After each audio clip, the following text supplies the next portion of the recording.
Davros, if you had created a virus in your laboratory, something contagious and infectious that killed on contact, a virus that could destroy all other forms of life, do you allow its use? It's an interesting conjecture, But would you do it? the only living thing, the microscopic organism reigning supreme. A fascinating idea. But would you do it? Yes. To hold in my hand a capsule that contained such power, to know that life and death on such a scale was my choice. To know that the tiniest pressure of my thumb, enough to break the glass, could end everything. Yes, I would do it.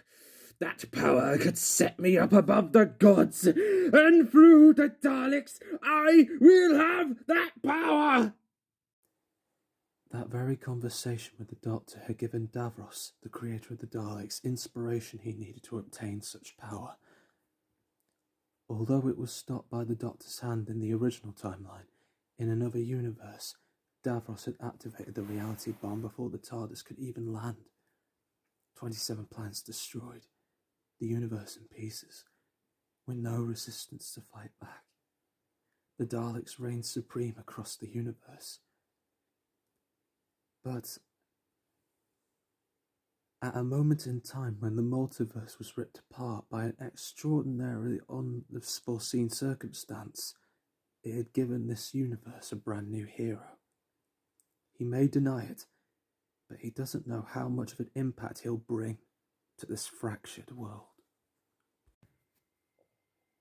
The one man that arrived from the rifts was cursed by fate to live again.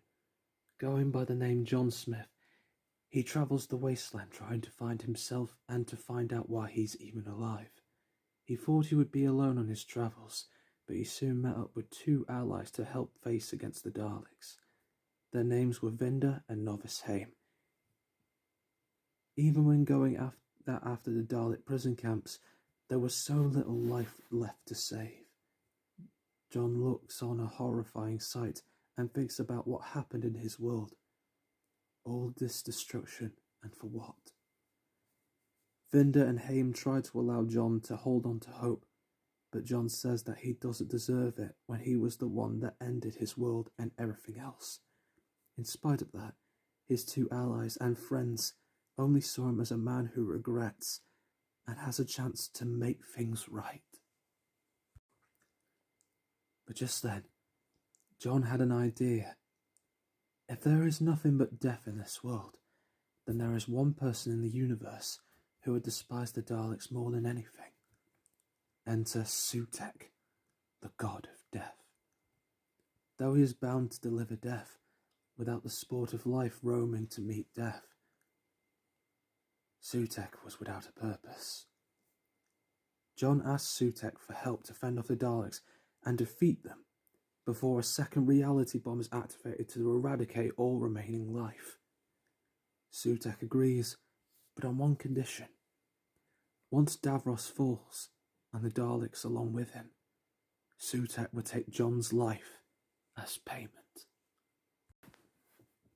All cards were on the table, and John, Vinda and Novice Haim made their way to disarm the reality bomb, as Sutekh gathers his strength. The army of Daleks in Davros' ship was almost infinite, but our heroes made their way to the reality bomb's controls, only for the Daleks to attack them. Vinda sacrifices his life after thanking John for giving him hope and destroys the reality bomb, but now, John and Novice Haim were captured and brought to Davros for their execution. Davros declared to John that after today, the Daleks would rebuild and conquer the rest of the universe, and then the multiverse. But there was one thing that Davros did not take into account. Sutekh had come, and he was thirsty for vengeance. The god of death ripped through the armies of Daleks, giving each of them his gift of death. Davros believed that this outcome would have been impossible, but little he and John realized was that John secretly had an ally that he didn't know about, one who saw his arrival to this universe his alliance with his friends, and his deal with Sutek, this ally saw the end of Davros and the corruption of the Kaled race and declared no more. The ally's name was Dalek Khan. It was an all-out riot in the ship, but Davros refused to let it be the end. But sadly, even after he tried to kill Novice Haim, to which her extermination was blocked by John, he was swallowed by Sutek.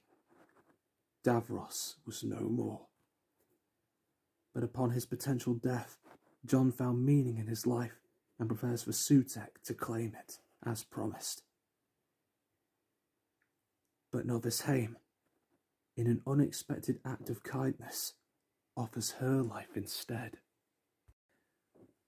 John screamed at them to stop this, but Novice Haim comes to comfort John, telling him that things were going to be okay. She knew who John really was all this time, and she knows that there is still time to do good after all the suffering. History has great plans for John, and she hopes that he'll make it count.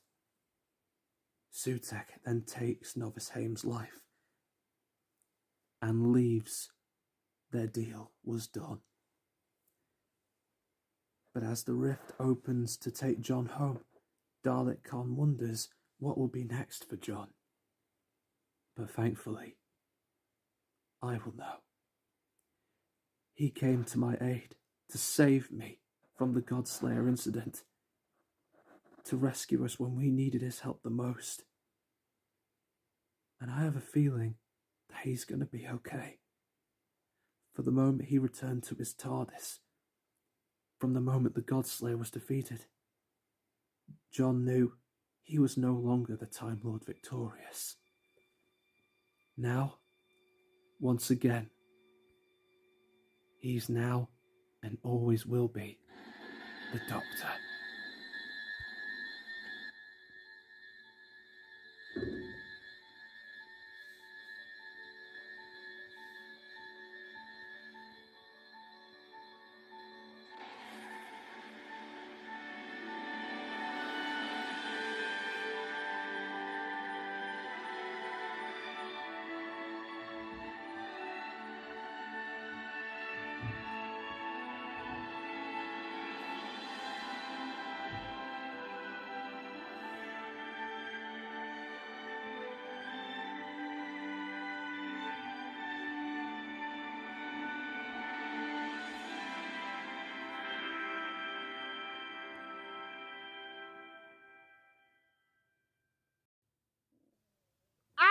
Achoo!